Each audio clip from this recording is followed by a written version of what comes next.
Chers frères et sœurs en Christ, amis et connaissances, bien-aimés dans le Seigneur, que la paix et la grâce de notre Dieu vous soient immensément renouvelées. Voici la parole vivante. Recommande ton sort à l'Éternel. Mets en lui ta confiance et il agira. Psaume 37, verset 5. Recommande ton sort à l'Éternel. Mets en lui ta confiance et il agira. En son temps, Dieu agira.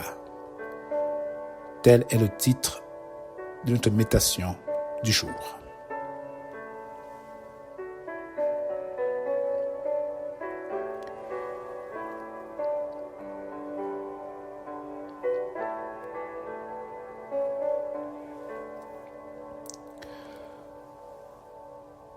Mon frère, ma sœur, mon ami,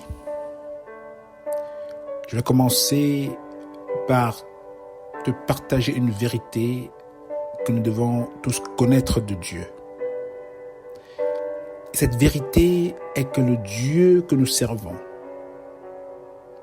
n'est jamais en retard. Il n'arrive jamais après l'heure, mais il est toujours à l'heure. Tous ceux qui se confient à l'Éternel peuvent avoir l'assurance que dans sa volonté, il interviendra toujours dans les situations, pas en retard, mais à temps. Remets ton sort à l'Éternel et il te soutiendra, car il ne laissera jamais chanceler le juste. Il n'y a aucune situation qui traverse la vie d'un enfant de Dieu sans qu'il ne soit au courant. Peu importe ce que nous traversons, peu importe notre besoin, Dieu le sait déjà, car dit-il dans sa parole qu'avant que nous ouvrons la bouche pour lui demander quoi que ce soit, il le sait déjà. Dieu sait que tu as besoin de te marier. Il sait que tu as besoin d'un enfant. Il sait que tu as besoin d'un travail stable. Il sait que tu as besoin d'un abri. Il sait que tu as besoin de ceci ou de cela. Mais ce que toi et moi, nous ne savons pas de Dieu,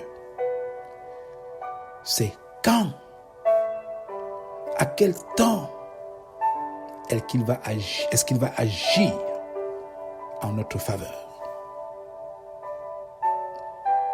Si Dieu nous connaissait, comme le dit sa parole, avant que nous ne venions au monde, alors il nous connaît encore mieux avec nos besoins maintenant que nous sommes dans le monde. Et s'il connaît nos besoins, il saura aussi comment et quand il les comblera dans sa volonté. Un rappel, et qui est aussi important de savoir, c'est que le temps de Dieu n'est pas le nôtre. Et notre temps n'est pas le sien. Dieu est maître de son temps. Et il en fait ce qu'il veut et comme il le veut. Et parce que pour ceux qui sont conscients qu'ils lui appartiennent, nous appartenons aussi au temps de Dieu, lui qui a créé ce temps. Ainsi, donc, nous dépendons de son temps et non du nôtre. Pourquoi? Parce que nous lui appartenons et le temps lui appartient. Sa parole nous dit en 2 Pierre 3, versets 8 à 9, que devant Dieu, un jour est comme 1000 ans. Pour nous, et 1000 ans sont comme un jour. Le Seigneur ne tarde pas dans l'accomplissement de la promesse, comme quelques-uns le croient. Il ne tarde pas. Il est toujours à l'heure. En d'autres termes, le temps peut sembler être long devant nous lorsque nous souhaitons obtenir une réponse à un besoin quelconque. Alors que nous ne savons pas que devant Dieu, ce temps est court. Ou encore, on peut vouloir quelque chose maintenant, alors que Dieu a décidé dans son temps, n'est-ce pas, que ce sera plus long que le nôtre afin de pourvoir, n'est-ce pas, à ce besoin. Si nous connaissions le temps de Dieu, nous serions assez patients. Mais comme nous ne le connaissons pas, Dieu veut que nous ayons confiance en lui qui est maître de son temps. Confiance qu'il agira bien en son temps et en notre faveur. Voilà pourquoi, quelque part dans la Bible, il est aussi dit que sans la foi, il est impossible de plaire à Dieu. Car celui qui vient à Dieu doit croire qu'il existe. Et si nous croyons qu'il existe, nous devons aussi avoir confiance en lui, qu'il a la maîtrise du temps et qu'il agira toujours à temps en notre faveur. Parfois, notre problème, c'est l'empressement. Et si ce n'est pas l'empressement, nous jugeons nous-mêmes qu'il se fait tard pour avoir ce que nous désirons. Et alors, laissons Dieu de côté afin de vouloir subvenir à nos propres besoins par nos propres moyens. Lorsque nous décidons de mettre Dieu de côté pour agir de la sorte, nous disons indirectement à Dieu, Dieu, tu es lent ou tu es trop lent. Nous lui disons que nous n'avons plus trop confiance en lui. Et nous l'invitons plutôt à suivre nos pas et non à nous de suivre ses pas. Oui, lorsque nous mettons Dieu de côté, nous allons certainement, mes frères et sœurs, faire beaucoup d'erreurs. Et les exemples d'erreurs sont nombreux. Par exemple, le choix d'un mauvais conjoint ou d'une mauvaise conjointe. Nous avons prié pour avoir un mari ou une femme selon le cœur de Dieu. Et puisqu'il ou elle tardait à venir, nous sommes précipités dans les bras de n'importe quel premier ou quelle première venue parce que nous voyons l'âge avancer. Et au lieu d'attendre avec patience que Dieu nous donne en son temps le mari ou la femme selon son cœur, nous avons choisi le mari ou la femme selon notre cœur. Qui nous dit par exemple que quelque part, Dieu ne préparait pas la personne désirée à notre goût avant de planifier notre rencontre. Seul Dieu le sait. Et seule la patience et le temps, son temps pouvait nous le dire. Un deuxième exemple. Nous sommes menacés à tort ou à raison dans notre travail. Et à peine avoir prié que, n'est-ce pas, à peine après avoir prié, n'est-ce pas, que Dieu nous aide à traverser ces moments de turbulence et peut-être de preuves, nous prenons la décision de quitter l'emploi que Dieu nous avait donné en son temps, qui nous dit que peut-être Dieu ne nous éprouvait pas à ce niveau afin de nous préparer pour une chose autre, peut-être supérieure, qui nous disait que Dieu ne voulait pas travailler un caractère spécial pendant ce temps afin de nous y enlever en son temps pour les défis futurs.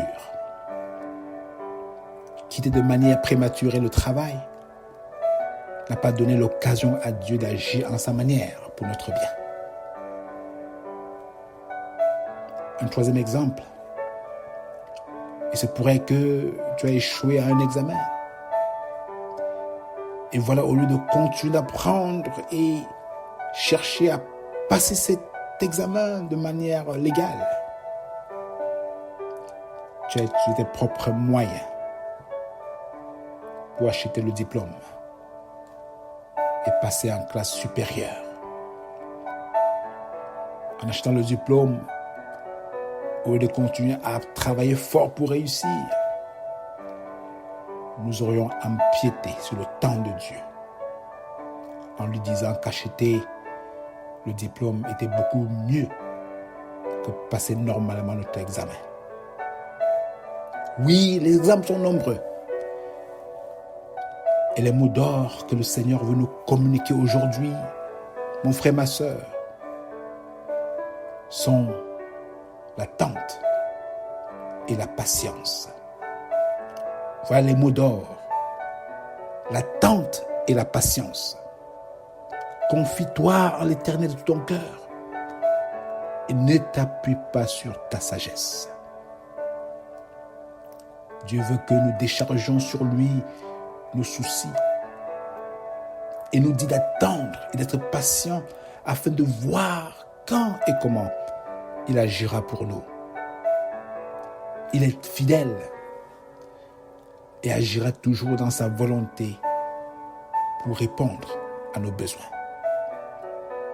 Et lorsqu'il agira, nous n'éprouverons jamais de chagrin, mais dirons, après avoir reçu sa bénédiction, que cela valait la peine d'attendre.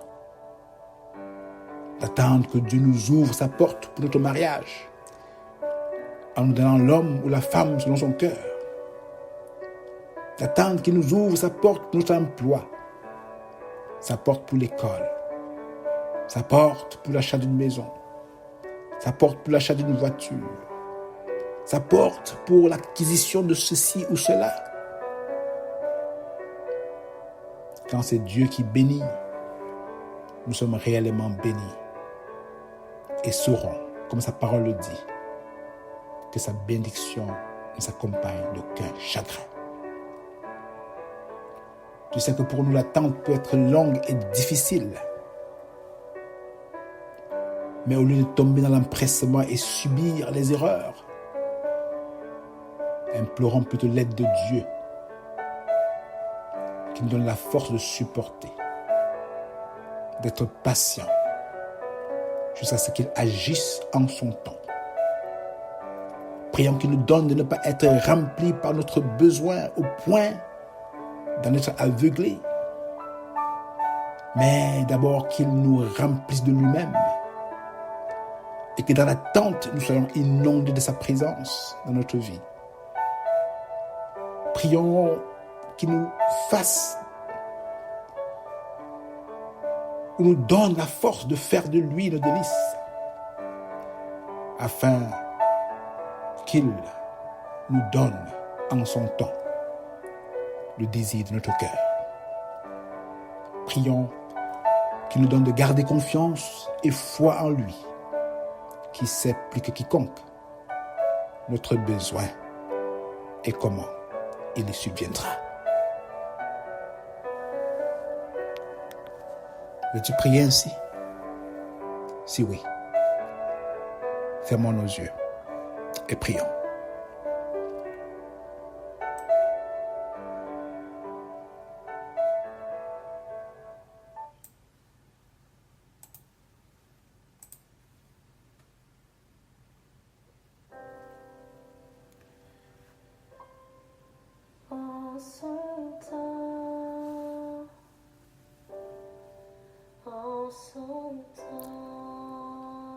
Seigneur, tes enfants crient à toi et attendent que tu interviennes dans leur situation.